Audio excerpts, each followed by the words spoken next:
All right, welcome back everybody. In this video, we are going to answer the question together, how do we add mixed numbers? So this is a quick video that's just going to explain the process behind adding mixed numbers using much of what you already know. So one thing I just wanted to explain in the very beginning was that what a mixed number was.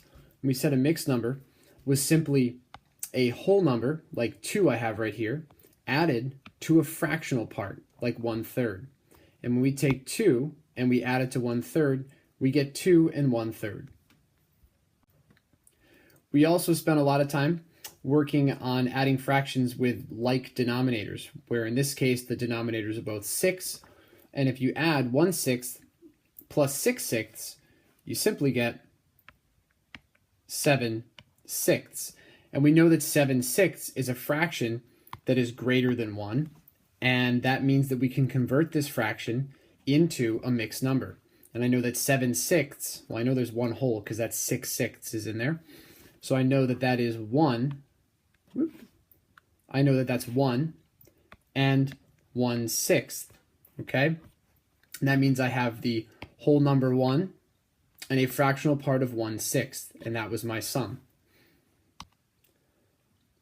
So when you're asked to add mixed numbers together, it's important to realize that you're actually going to add the whole numbers together, and you're going to add the fractional parts together. So watch closely as I do that. I'm going to go ahead and I will actually add, let's say, oh, that's not the marker here. I'm going to add 3 plus 5. Okay, I know I have those here. And I'm going to add the 3 and the 5, which I know is 8. I'm going to add that to the 1/5 plus the 2/5. Okay? And I know that 3 and 5 equals 8, and 1/5 plus 2/5 equals 3/5. Pardon my writing here. And what we're actually going to do is we're going to join this whole number up with this fraction.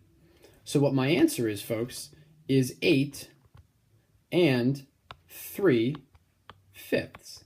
Okay? Now for practice problem 1, I want you to look carefully at my solution here before you hit the pause button. 3 4/5 plus 2 3/5. I know that 3 plus 2 is in fact 5. Okay? And 4/5 plus 3/5 is 7/5. But what I want you to notice here is, do you notice how I actually have a whole number, but I also have a fraction greater than 1, and we cannot let that stay like this, okay?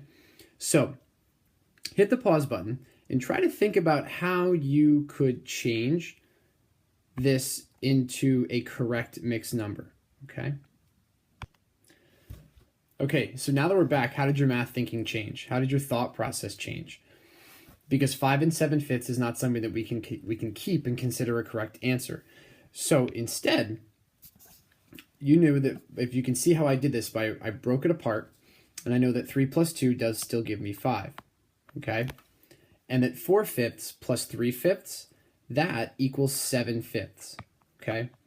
But again, we can't let 5 7/5 stay that way, okay?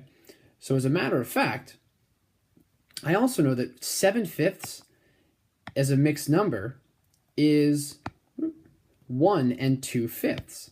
Okay, go back to my pen here. I know that this sum actually is 1 2/5.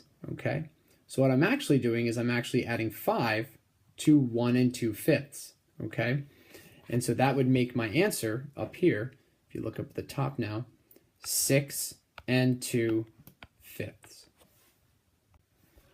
So for practice problem 2 and practice problem 3, I'd like you to solve these two mixed number addition problems.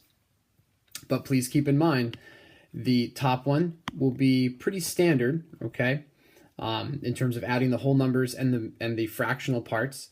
But pay close attention, everybody, to practice problem 3, and that you may have to break or decompose that fraction further. Okay, you may have to decompose that fraction a little bit more to make sure that you don't have a whole number and a fraction greater than 1.